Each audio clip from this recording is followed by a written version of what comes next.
पत्रकार को, किसी न्यूज के मालिक को अगर ये लग रहा है कि भाई मेरा चैनल है, मैंने खरीद रखा, मेरा नाम है, मेरे पास पैसा है, बहुत बड़ी ताकतें हैं, ये ताकतें धराशायी हो जाएंगी। तो हम आते हैं बगैर बुलाए। हमने कहा ना, हमारे पास आज इस देश के अंदर तमाम सारे संसाधन हैं, इस बात को आप जान लें, क्योंकि आपकी टीआरपी बढ़नी है, आपने कुछ प्रोपगंडा चलाना है, इसलिए आप उनको बुला रहे हो। तो क्या अपमान करने के लिए बुलाया जाता है बहुजन प्रवक्ताओं को? नहीं, कोशिश रहती है ना, हम भी तो जूते से लैस है ना, हम कोई खाली नहीं बैठे हैं, हम भी मजबूत हैं। सबसे पहले तो ये है कि महिलाओं के प्रति इतनी नफरत अच्छा नहीं है, जो लगातार ना बुलाने की बात करना, एक बहिष्कार जैसी बातें करना, और वो भी उन पत्रकारों को जिन्होंने कभी बड़े बड़े मीडिया हाउस में अपनी बात कहने का मौका ही नहीं मिला, और वो भी दो बहुत तेज़ तर्रार जो हमारे वक्ता हैं, जो आरजेडी की दोनों साथी हैं, तो ऐसे में उनका बहिष्कार करना, और दूसरी तरफ जो इस पार्लियामेंट के अंदर ऐसे ऐसे शब्द बोले जाते हैं, वो सोचने का विषय है।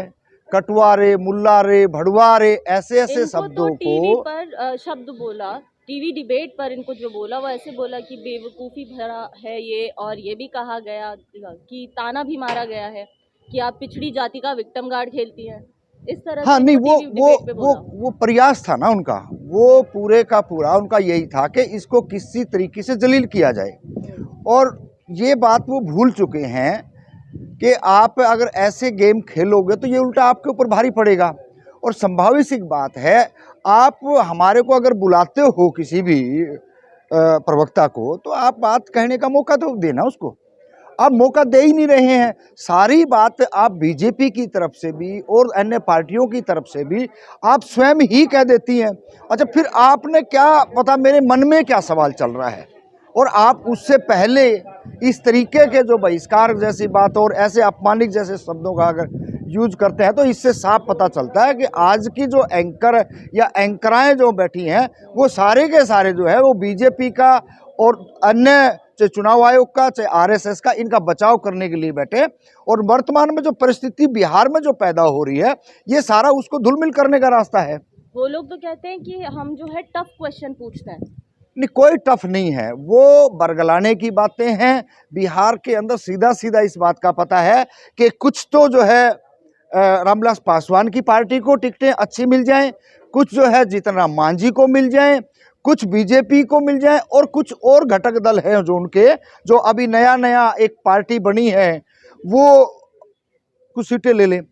और इससे डैमेज किसको होगा? इसको डैमेज होगा गठबंधन को, जो आरजेडी है उसको गठबंधन होगा, और पूरे का पूरा उनको हरासमेंट करने के लिए ही ये सारे के सारे ना डिबेट पे बुलाने की बात करना, ये बहिष्कार जैसी चीज़ें करना, ये दर्शाता है कि किस तरीके से ये एक नई पार्टी में, तो अभी जैन में भी नाम नहीं आ रहा है, जो पीले पीले कपड़े लेके ने पीके करके है, उसका पूरा और ही आ रहा है, जो पहले जो है ना वो बीजेपी के लिए भी एजेंट बना हुआ है, पहले आम आदमी पार्टी, प्रशांत किशोर, कुछ पंडित कुछ जाजू करके कुछ ऐसा है उनका, पांडे।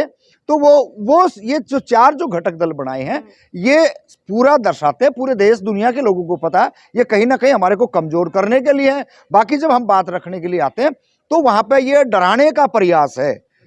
और आज इनको इस बात के सोच लेना चाहिए कि अगर आप इस तरीके से धमकाओगे, डराओगे, तो बाहर आपका इलाज होगा, और बाहर इलाज होने भी लग रहा है। अगर किसी पत्रकार को, किसी न्यूज के मालिक को अगर ये लग रहा है कि भाई मेरा चैनल है, मैंने खरीद रखा, मेरा नाम है, मेरे पास पैसा है, बहुत बड़ी ताकतें हैं, ये ताकतें धराशायी हो जाएंगी, जैसे कि हमारे अभी नज़दीक देश नेपाल के अंदर हुआ है।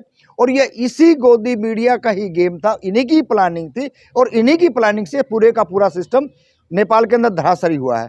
अगर यहाँ भी हमारी अगर महिला पत्रकार, महिला वक्ताओं के साथ में अगर ऐसा दुर्व्यवहार अगर ये करेंगे, पीछे इन्होंने किया है, वो तो हमने भुगत लिया, कोई बात नहीं है। हमारे पास अच्छे वक्ता कम थे, या हमारे पास कुछ संसाधन कम थे, लेकिन आज हमारे पास लड़ने के लिए पूरी की पूरी संसाधन है। हम किसी भी एंगल से कमजोर नहीं है, और अपनी बात को मुखरता से रखेंगे। आप जितना बहिष्कार करना है, जरूरत आप लोगों ने है, हमने तो जरूरत है या नहीं, हमारे पास तो आज सोशल मीडिया का रास्ता है, लेकिन आपको जरूरत है, अगर हम आपके यहाँ नहीं आएंगे तो आपके हालात खराब हो जाएगी। आप बीजेपी वालों को कितना बुलवाओगे और घटक दलों को कितना बुलवाओगे, ये पता है। जमीन पे आपका कुछ नहीं बचा है, आपने यहाँ प्रोपगंडा करने के लिए एक जगह थी आपके पास। लेकिन वो कहते हैं कि वो तो निष्पक्ष है पूरे तरीके से, और वो बिल्कुल मजबूती के साथ अपना जो है सवाल रखते हैं, तर्क के साथ अपने सवाल रखते हैं। और जो सामने जो बैठे हैं प्रवक्ता है जैसे कंचना यादव, वो बिना तर्क के सिर्फ विक्टिम कार्ड खेलती है अपनी जाति का। नहीं नहीं, ऐसा कुछ नहीं है, कोई विक्टिम कार्ड हम नहीं खेल रहे हैं। और ये सारा का सारा प्रोपगंडा, सारे जो जितने बड़े बड़े न्यूज चैनल हैं वो सरकार के इशारे पे ऐड के मामले में और ये इस तरीके के बलगाने के काम करते हैं, बाकी कुछ भी नहीं है। जितना भी है जो देखा जाए धरातल पे फैक्ट जो चीज़ें हैं वो हमारे प्रवक्ता मुखरता से रखते हैं, उनके पेट में दर्द होता है, ये सारी दुनिया देख रही है। और हर वोटर को भी पता है कि आप कितने नीचे सतर तक जाके गिर चुके हो। वरिष्ठ पत्रकार है वो, कोई वरिष्ठ पत्रकार नहीं है, कोई वरिष्ठ पत्रकार नहीं है वो। मोदी जी की जब मोदी जी से जब बात करते हैं तो उनके रंग, चेहरे, फेस अलग होते हैं। और जब हमारे प्रवक्ता, कौन सा लेता है? हाँ, वो बहुत सारी चीजें हैं, दुनिया को पता है। अब हमारे मुंह से क्या कहे बार बार, तो ये तो देश दुनिया जानती है कि ये कौन कितने पानी में है, अब क्या करना चाहते हैं। लेकिन ये तो हमने भी इस बात का पता है कि कोई न कोई गेम, कोई न कोई षड्यंत्र बिहार के लिए रचा जा रहा है, लेकिन हम इनके काबू में नहीं आ रहे हैं। इनको इस बात का पता है कि हमने 4-4 पिलर खड़े कर दिए हैं। 4-4 पिलरों में प्रशांत किशोर का पिलर हो गया। सवाल ये है ना, एंकर ये कहती है ना जानकारी नहीं होती प्रवक्ताओं को। नहीं, जानकारी होती है ना, जानकारी पूरी होती है। बहिष्कार होता है उनका, क्यों बहिष्कार तो करेंगे जब तक आप बहिष्कार नहीं करोगे। आप उनको बीच में छेड़खानी, आप बोलने नहीं देते। आप 5 मिनट रहे तो बोलने नहीं देते हो, उससे पहले आप खुद बोलते हो, फिर दूसरे जो ना उनके घटक दलों के जो उनके जो नेता हैं, उनके जो प्रवक्ता हैं जो आए हुए हैं, उनको बुला देते हो। भाई हमने भी आपने बुलाया है तो हमारी बात भी समय जो तय है उस समय बात रखने दें। लेकिन आप अपना टाइम भी और उनका टाइम भी पूरा आप ही ले खा जाते हो और फिर कहते हो जी बोलना नहीं आता। अरे बोलने ने ऐसी कौन सी हमने वो बात करी, हम अपने ऊपर शोषण हुआ है, हमारे हक मारी गई है, राजनीतिक में हमारा हक छीना है, तो तमाम सारी चीजें कहते तो नहीं आपको। आपकी बात भी तो वही करेंगे ना, कौन करेगा? जब आप बुलाते हो तो हम आते हैं, बगैर बुलाए। हमने कहा ना हमारे पास आज इस देश के अंदर तमाम सारे संसाधन हैं, इस बात को आप जान लें, क्योंकि आपकी टीआरपी बढ़नी है, आपने कुछ प्रोपगंडा चलाना है, इसलिए आप उनको बुला रहे हो। तो क्या अपमान करने के लिए बुलाया जाता है बहुजन प्रवक्ताओं को? नहीं, कोशिश रहती है ना, हम भी तो जूते से लैस है ना, हम कोई खाली नहीं बैठे हैं, हम भी मजबूत हैं। हमने भी इस बात का पता है कि हम अपने तरीके से किस तरीके से अपनी बात रखनी है। और कई बार उनका जो बड़े बड़े प्रवक्ता हैं उनको धोया है, नहीं धोया हो तो दुनिया ने देखा है। तो ये तो है, समय समय की बात है कि कब कौन वहां पे बाजी मार जाए। और बाजी अब भी हमने मार रखी है, आगे भी मारेंगे। ऐसे बहिष्कार करने वाले बहुत सारे आए, बहुत सारे चले गए। आप उनके इतिहास को उखाड़ते हैं ना, देखिए। नहीं, इतिहास तो संभाविक बात है, जब हक अधिकारों के ऊपर हमला होगा तो आपका इतिहास क्या है देश दुनिया जानती है ना। तो हमने बताने की जरूरत नहीं है, जब बताते हैं तो आपको तकलीफ होती है।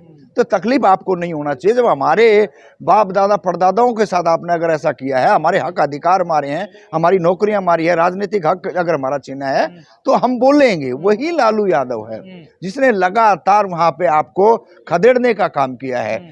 वोटर को कोई भी अगर गांव देहात में है, अगर वोटिंग का टाइम पे अगर एक गुंडा मवाली अगर खड़ा हो जाता था तो गांव के लोग वोट डालने नहीं जाते थे। तो लालू जी जब वहां खड़े हुए, लालू जी जब वहां खड़े हुए तो सारे वोटर अपना वोट डालने लगे हैं। तो आज इनको इसी बात का डर और भय भी सता रहा है, कहीं ना कहीं मूवमेंट उनका ना आ जाए। और पिछली बार भी हमारी ताकत थी, अब की बार भी ताकत आएगी। जितने हथकंडे ये अपनाने, जितने एंकरों का, जितने हमारे प्रवक्ताओं का इन्होंने अपमान करना ये कर ले। लेकिन हम कहीं पीछे नहीं, चाहे प्रियंका भारती हो या कंचना यादव हो या सारिका पासवान हो, उन्होंने जीना हराम कर दिया ना इन लोगों का। नहीं, अच्छी बात है, क्यों नहीं करेंगे। जब हमारे मुंह में थोड़ी सी जुबान आई है और हमने बोलना सीखा है, पेट में रोटी ठीक आई है, चेहरे पे थोड़ी लाली आई है, मुस्कान आई है, तो क्यों नहीं हम करेंगे। आज से पहले तो नालायकों ना, हरामियों ना हमारे को हमारे हक नहीं दिए ना, बोलने कहाँ दिया है। आज हमारे बच्चे, पहली दूसरी पीढ़ी है हमारी जो दिल्ली यूनिवर्सिटियों के अंदर, जेएनयू के अंदर गई है।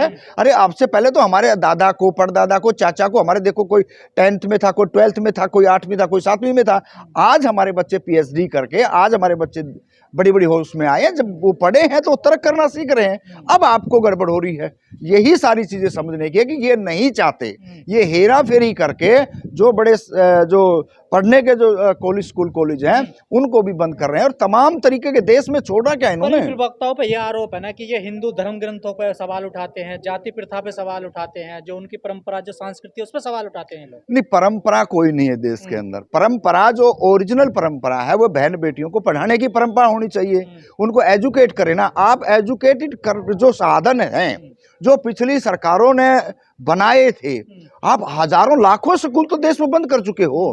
स्कूल कॉलेज जो दिल्ली यूनिवर्सिटी की देश की टॉपर यूनिवर्सिटियां हैं उसको आप बंद करने की कगार पे खड़े हो, तो भैया हम बोलने नहीं के तो क्या करेंगे, हमारे पास तो हथियार यही है ना। अब आप संस्कृति पे सवाल उठाते हो ना आप लोग। अरे संस्कृति काय की संस्कृति है, ये संस्कृति है कि आप झूठ पाखंड आडंबर करो, ये संस्कृति हमें नहीं चाहिए। और इसी संस्कृति का कारण था जो मैं बता चुका हूँ, 8वीं 7वीं 5वीं 6वीं 7वीं हमारे दादा परदादा जो रह गए, वो भी अगर तुम्हारी संस्कृति अच्छी होती, तुम्हारे आचरण सही होते, तो शायद आप जिन महलों में रह रहे हो, जब आपके बच्चे विदेशों में पढ़ रहे हैं, आपके जो बहुत बड़े बड़े जो आलीशान बंगले बने हुए हैं, उनमें शायद हमारा भी कुछ हिस्सा होता। नेशनल टीवी बैठकर कहते हैं हम हिंदू नहीं है, हमें हिंदुओं ने प्रताड़ित किया है। देखिए ये भी कहने की बात है। देखिए इस बात को कोई संजोग नहीं है भाई, जब आपने हमारा अपमान किया है तो अब आप मौका आ चुका है कि आप भी अपमान झेलना पड़ेगा। आपके पूर्वजों ने करा ना, आज भी मरा हुआ हमारा 70-10 साल को पिताजी को हो गया, आज भी उसको जो ना ये भगवान के अंदर वो हलवा पूरी और आसमान में पूछा रहे हैं। तो ये तो सोचने का विषय, खैर इस बात पर नहीं जाए। जो चुनाव का मामला है, ये जो डराने का जो धमकाने का प्रयास कर रहे हैं, इससे हम बिल्कुल मजबूती से खड़े हैं।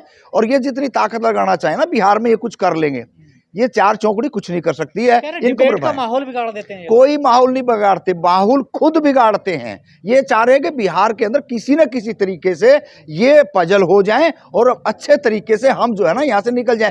मैंने कहा ना मैं कहूँ 4 गूंडे शब्द कह रहा हूं मैं, तो ये चारों को कोई मतलब नहीं है। ये दलितों की भी अगर बात करें, ये दलित कहाँ से दलित हितैषी हो गए? अगर ये दलित हितैषी होते तो दलितों के ऊपर आए दिन बिहार में जो है ना जुल्म और अत्याचार हो रहा है तो कम से कम बोलते। जीतन राम मांझी को अपना लालच है, रामविलास पासवान के लड़के को अपना वो है, और ये तो लुटेरा है। प्रशांत किशोर है, ये तो एकदम से सबने पता है कि कहाँ कहाँ ये काम करके आया है। तो ये बात तो हम लोगों को सोचनी और समझनी पड़ेगी, समझते भी हैं हम, ऐसा नहीं है। तो अब बिहार की जनता और आम जनता पूरी इनसे उब चुकी है, इनका इलाज माहौल बिगाड़ने का आरोप राहुल गांधी पे लग रहा है ना, वो गृह युद्ध कराना चाहते हैं देश में। कोई गृह युद्ध नहीं कराना चाह रहा। इनका बाप जो है वो चुनाव आयोग है और इनकी अम्मा जो है बीजेपी और आरएसएस है। ये इस देश के अंदर पूरे का पूरा एक षड्यंत्र और साजिश के तहत गेम खेल रहे हैं। और लगातार 10-12 सालों से जो सत्ता में ये बैठे हैं, या गुजरात के अंदर नू दंगे हुए, ये सारे का सारा वही नतीजा था कि किसी न किसी तरीके से आप धर्म के नाम पे, या आप जो ना, अब दूसरा प्रोपगेंडा आ गया, धर्म वाला फैल हो रहा ना इनका, अब धर्म की राजनीतिक चल नहीं रही है, इसलिए अब चुनाव आयोग से आ गए हैं। तो ये तरीके के जैसे आडंबर करके, चाहे वो प्रवक्ताओं की बात हो, चाहे चुनाव जीतने की बात हो, चाहे हक अधिकार मारने की बात हो, चाहे एजुकेशन में स्कूल बंद करने की बात हो, चाहे यूनिवर्सिटियां बंद करने की बात हो, ये सारा टारगेट इनका है जो वंचित शोषित पीड़ित जो महिलाएं इस देश की आधी आबादी है उसके ऊपर अटैक करने का है।